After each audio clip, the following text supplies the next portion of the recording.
In this video, we'll be looking at date manipulations in SQL and how you can actually use date manipulation to query your data and also querying. There's a lot of functions for manipulating date in SQL. Here are some commons and example of them. So we have year, which we kind of use to extract the year from a date. We have month, which we kind of use to extract the month from a date. For those that use Power BI very well, I'm sure you'll be familiar with some of these functions. We also have days, we have hours, minutes, and second. We also have date add and also date different. So some of these functions can actually help you do some manipulations on dates. But before we go further, let's look at a particular problem solving case. So here we are looking at, we want to calculate the total numbers of review for each month in 2023. So, and the problem we are trying to solve here basically is we want to calculate the total number of reviews for each of the months. But there's one thing that I need you to look at. So if I select my star right now, and then I just say from my Airbnb underscore reviews, and I just run this query right now, one thing you should look at first here is that we have listing, we have ID, and we have date. We have reviewer ID and then comments, right? Now, but we don't have month. But this particular scenario is telling us that we should calculate the total number of reviews.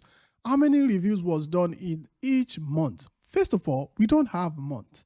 We also don't have year.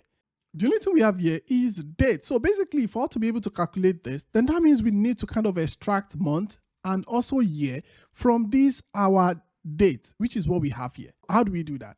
So basically, I can come here and say, I don't want to do select star anymore. I just want to extract some few things, right? I want to extract month. So you can either use a syntax in MySQL called extract or in SSMS called date part, right?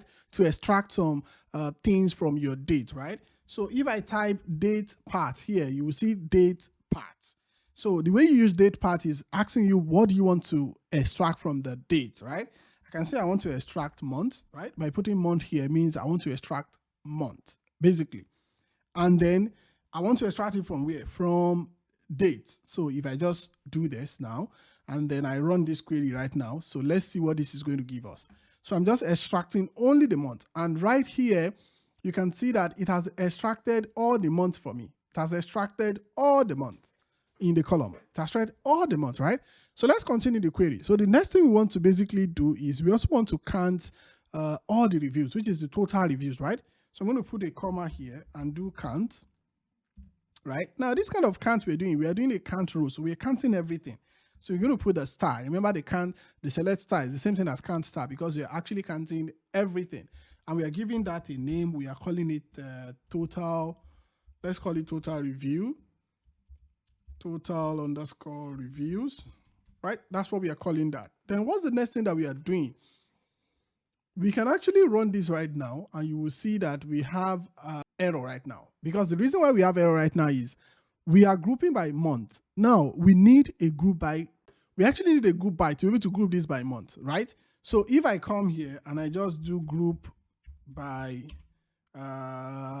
month, right? But I don't have month. Remember, I only just have that D part, right? Which is what is here.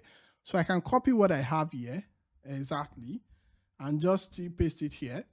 Or I can even use another approach, which is just by using a function called month, right? And I just put date here. This is also going to extract month for me, right? It's almost the same thing with the part date. So if I run this right now, you see that it's already showing me the total review and the date. But there's a condition based on the problem we are trying to solve. Say, calculate the total number of reviews for each month in 2023. There's a condition. So we must have a condition here called where, right? Our year is equals to 2023. You can either use date part or you use year, like I said. So if I do year like this, and I put, open my bracket, and I just put date inside like this, I've extracted here, and I can say this is equals to 2023, right? This is equals to 2023. So if I run this now, it's going to return the total review for only 2023 based on the condition. Another interesting thing that we can also do is we can order this particular column by something, right? And we can also give it a name. You can see it's showing no column name now. So let's give it a name. So instead of this, let's just call it as month. So you should call it month. Then we also want to do an order by month, right? We want to order it by month, which is the month that we have in there. So if I run this query right now, let's see. So if I run this query right now, it has given a name called month and it has ordered it correctly. And we can see that January is this, February is this, March is this, April is this, right? And this is a perfect example for how you can actually do some date manipulation. So let's look at another problem solving case. This is how your query should look like when you are done. It should be a bit similar to mine.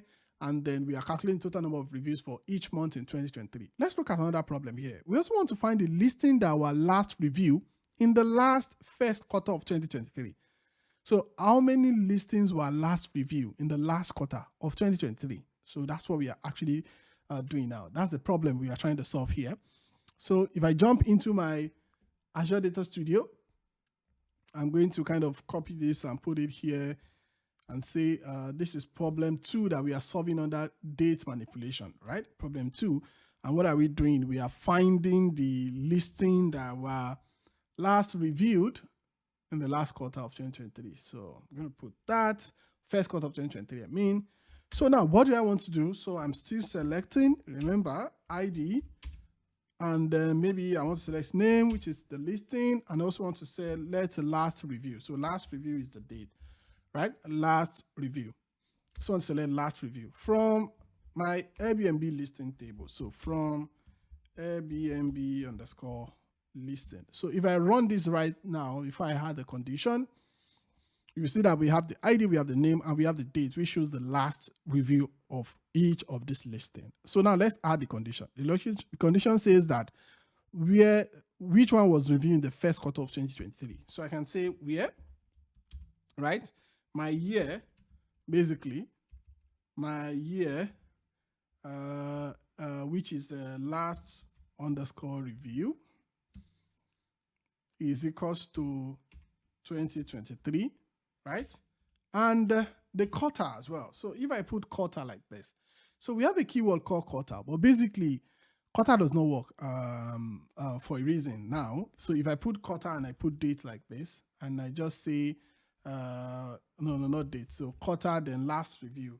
So last underscore reviews, right? And I close this bracket and I say this is equals to 1, right? So, and I run this query right now. So you will see that it's complaining that this quarter is not recognized and it's not a built-in function name in this XSMS. But actually we can use another approach. Remember our date part approach. We can actually do that. So I can come here, instead of having this quarter here, I can say I want to use date part, right? Date part. And I'm selecting what do I want to part with. So I want to do a quarter, right? Comma, and then from the last underscore reviews, right? So I'm doing a date part for quarter for last review. So if I run this right now, then you're going to see all the listings that were last reviewed in the first quarter of 2023, which is what is here, right? So let's look at one more problem solving. Next problem solving, we are looking at, we want to calculate the total number of days between the last review and the current date. That's what we want to calculate. The total number of days between the last current number of days between the last review and the current date. So the current date that we have now, and then the last review date, what's the total number of days, right? So if I jump into my Azure Data Studio, I'm going to copy the comment, and then I'm going to put it here, and then put what we are trying to solve now. So we want to calculate the total number of days from the current date up to the last review date. So let me paste this here. So that's what we want to do now. So we want to calculate the total number of days up to the current review date. So, okay, so basically I'm going to go here and just select some few things that we need, right? So I want to select ID. I also want to select name. I also want to select the last review, right? I also want to select the last review. Now, I want to know the total number of days. And how do I know the total number of days from our current date? So there's also something called date difference. So which kind of help you to kind of check the difference between dates.